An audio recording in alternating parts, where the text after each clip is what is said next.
L'Albanie aimerait entrer dans l'Union européenne. Les négociations sont ouvertes 10 jours après le sommet des Balkans qui s'est tenu à Sofia en Bulgarie. Notre invité est Edi Rama, il est Premier ministre albanais. bonsoir, merci beaucoup d'être avec nous ce soir.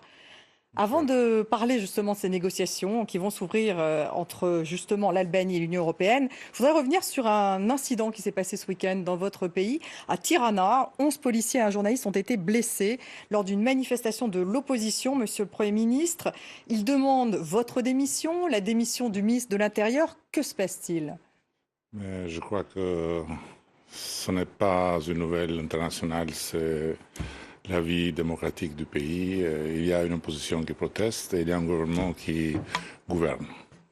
Et donc c'est tout. Enfin, ils demandent votre démission, mais vous n'avez pas l'intention de démissionner, a priori. Mais demander la démission du Premier ministre en Albanie, ça se passe toujours depuis qu'on est dans une démocratie, c'est normal. Et pourquoi, en fait, ça se passe cette fois? Ils demandent manifestement, ils accusent votre ministre de l'Intérieur de protéger son frère, qui est condamné par contumace pour trafic de drogue.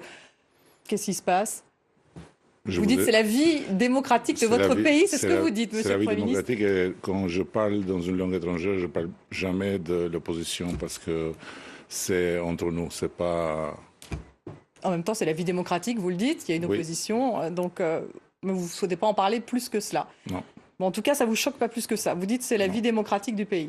Exactement. Et vous ne démissionnez pas? Parce que vous avez ici des manifestations beaucoup plus grandes. C'est la vie démocratique du pays. C'est normal, non? Et ça s'arrête là.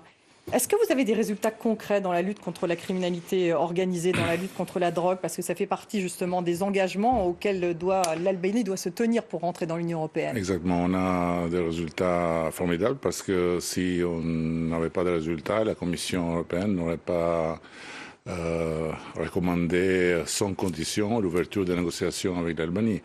Et dans le même temps, on est très conscient qu'il faut faire plus parce qu'on n'est pas en train de frapper dans la porte de l'Union pour devenir des membres, mais on est en train de préparer l'ouverture des négociations et ça prendra des années pour mettre en place toutes les réformes nécessaires qu'il faut continuer et pour implémenter tout ce qu'on légifère. Ça veut dire c'est un work in progress. L'Europe vous fait-elle rêver, monsieur le Premier ministre, à l'heure où elle est sous le feu des critiques? Mais elle souffre des critiques qui viennent de l'intérieur de l'Union. Et je crois qu'il y a plein de raisons, mais je pense qu'il y a une raison fondamentale que aujourd'hui l'Europe vit pour la première fois dans son histoire un moment où la génération d'aujourd'hui n'a pas vu une guerre. Nous, dans les Balkans, on a vu la guerre. Moi, je n'étais pas un enfant, j'étais un adulte. J'étais même ministre de la Culture quand on a eu une guerre terrible qui a amené 500 000 réfugiés de Kosovo en Albanie. Suite à la chute de la Yougoslavie. Exactement, et on sait exactement qu'est-ce qu'est la guerre. C'est pour ça que l'Europe, pour nous, c'est ce qui était pour les pères fondateurs. C'est un projet de paix et de sécurité. Alors justement, le sommet des Balkans a eu lieu il y a une dizaine de jours à Sofia. Est-ce que vous aviez l'impression que la porte européenne vous était véritablement ouverte? Parce qu'aujourd'hui, l'opinion est plutôt opposée à un élargissement de l'Europe. Mais il ne s'agit pas de l'élargissement de l'Europe aujourd'hui. Il s'agit de continuer dans la même ligne que votre président a tracé.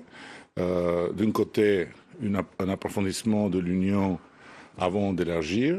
Et de l'autre côté, un approfondissement dans nos pays des Balkans avant de devenir membre. Ça veut dire c'est des lignes parallèles. Mais c'est un élargissement de fait si vous intégrez l'Europe. Non, ce n'est pas. L'élargissement de fait, c'est quand il y a de nouveaux membres. Aujourd'hui, il ne s'agit pas de nouveaux membres, il s'agit justement d'aider les pays des Balkans, l'Albanie, la Macédoine, la Serbie, le Monténégro et les autres. Est-ce que vous voulez aujourd'hui une aide économique de la part de l'Europe? Non, on ne veut pas d'argent de l'Europe.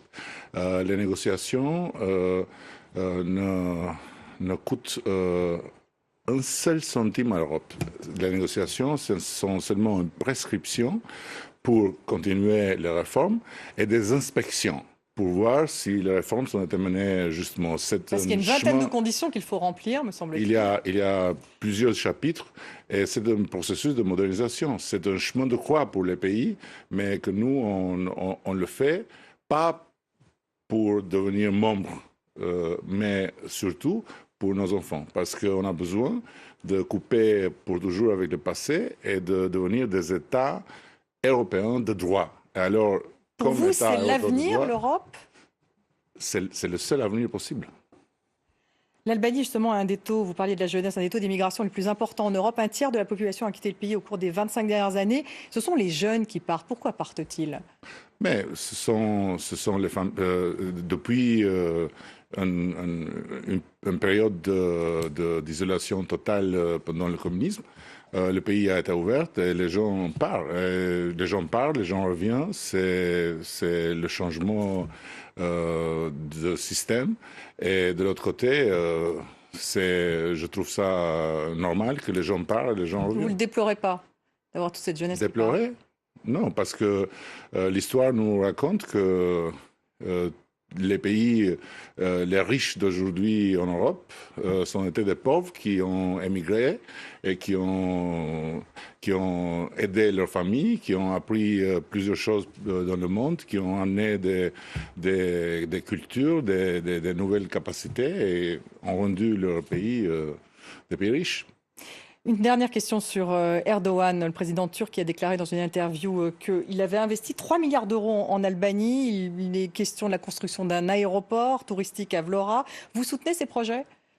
Mais surtout, il s'agit d'un bilan de 30 ans de coopération. Ce n'est pas des 3 milliards d'aujourd'hui, c'est de 30 ans de coopération. Et comme dans tous les pays, il y a la liberté de faire du business. Et s'il y a des entreprises qui soient européennes, qui soient turques, qui soient chinoises, qui soient... Ils sont tous les bienvenus en Albanie. Ils sont tous les bienvenus en Albanie, bien sûr. Erdogan ne veut pas développer, à votre avis, son influence dans les Balkans en particulier, le président turc?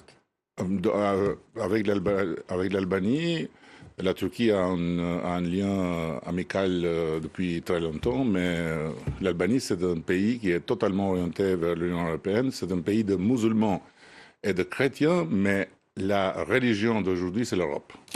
Merci beaucoup d'avoir été avec nous ce soir. Edi Rama, Premier ministre albanais. Dans le reste de